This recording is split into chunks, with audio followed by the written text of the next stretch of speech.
Welcome back to the shop. It's been a while since I put a video out.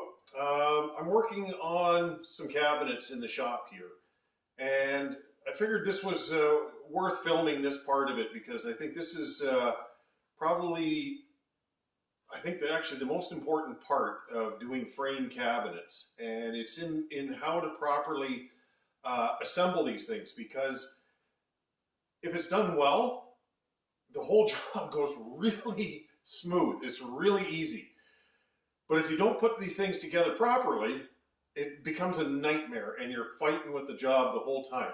So this is a frame that I just put together, and it's about 5.5 feet wide by just shy of 90 inches high.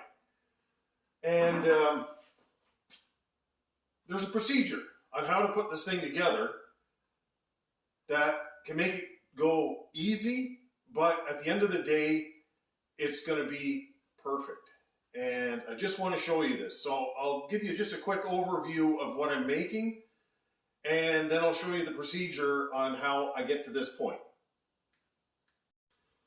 All right, so here's the frame. So just shy of 90 inches. It's got center rail in the middle, divider rail in that middle of that. So it's a 30-inch high opening at the bottom, 50 3/4 up above, 89 3/4 of an inch high. And you'll notice at the bottom, I have a 2-inch rail there and a 4-inch toe kick space underneath that. And there's a reason, because I'm putting an applied toe kick that's 4.5 inches, so it's going to cover that by a 1/2 inch. So if you look right there, I've got a nice clean joint, and nice clean joints there. So how do you get to that point? So I'm going to show you my layout, and I'll show you what I'm doing. All right, so here's what we got. So like I said, 89 3/4 is the height of my cabinet. 4-inch space, 2-inch space, 30 is my space for my doors.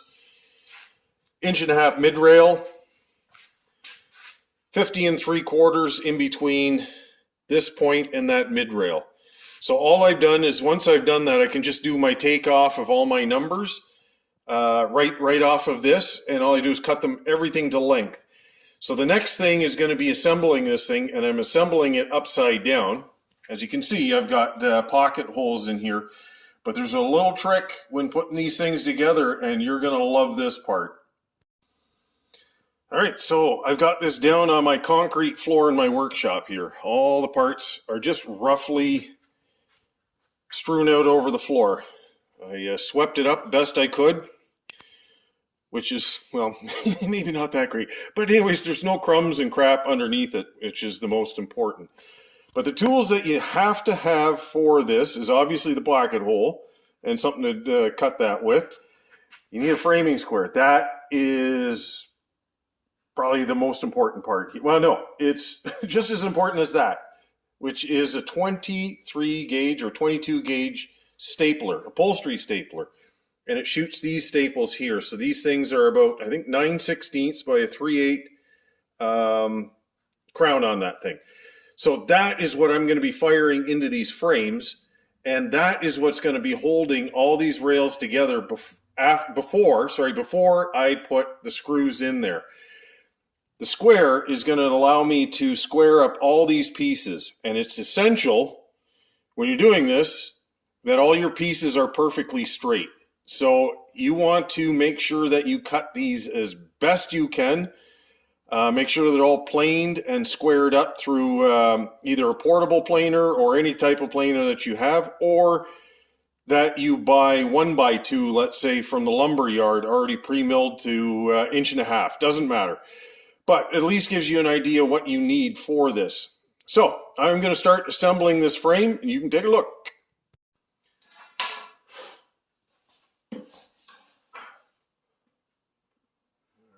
Put a nice liberal amount on here. Now, this is paint grade, so I'm not worried too much about squeeze out.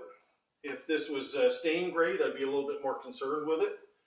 But right now, I want to get as much glue on the surface of that rail as I can. Okay, now, there we are. make sure that it's all nice and tight. Okay. And I just follow the square. It's pretty straightforward as far as that goes.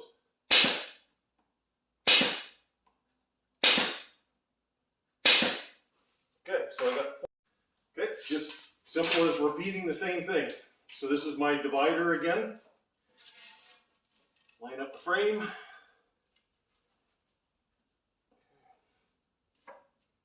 Here.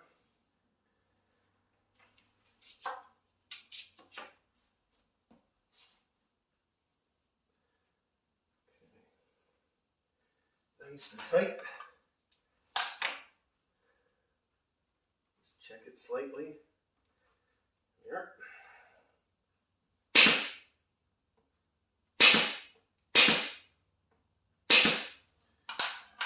Okay.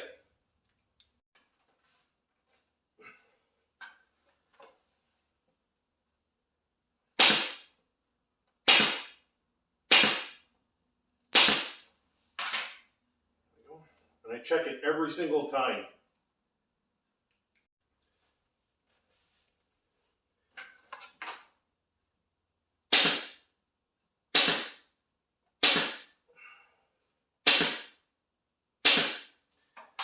There we go.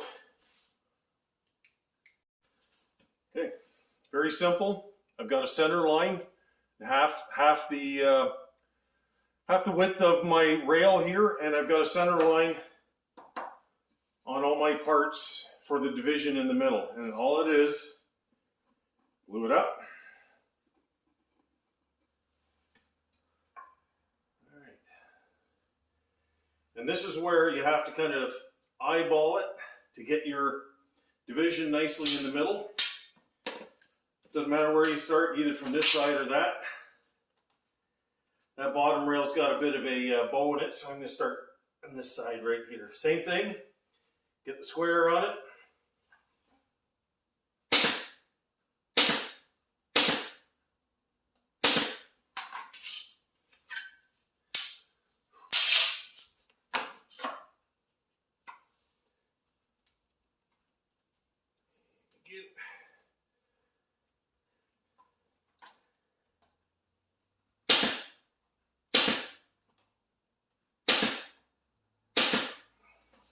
Voila! There we have it. So, frame is assembled. It's taken me about 5 minutes to this point. Okay, so everything is stapled. Now I got to put the screws in to do the final lock, the lock in at this point. All right, so since I can't really clamp this thing with you know, those Craig clamps or anything like that, what you do is just get a block of wood like this and just cover over to just to the point where the hole starts, and then fire in the screw. Okay, and you can see there's no drifting whatsoever. And this is an 18-volt drill. You can use whatever, but I put it at the highest speed, but then I just use the torque setting on it.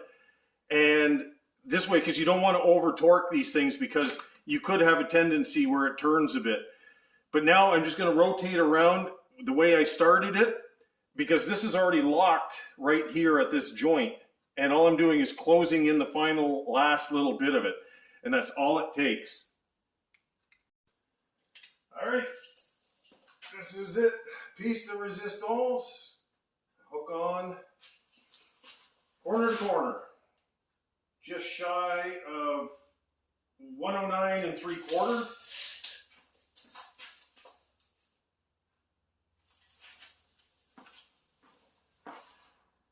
Just shy of 109 3/4. So everything now fits perfectly, together. If you machine correctly and you assemble correctly, everything just kind of flows from there. Now that I have all my openings and they're exactly the same size and they're perfectly square, now all I have to do is fit a door into here, but it's just a matter of just trimming off exactly to square. I don't have to fit them anymore on a sander or cut little tapers or anything. I just make square doors to fit into it, and it works perfectly every time. And this is a big frame. if you don't do it this way, you're going to end up struggling. And all I'm doing is eliminating the struggle work. Anyways, you have a good one.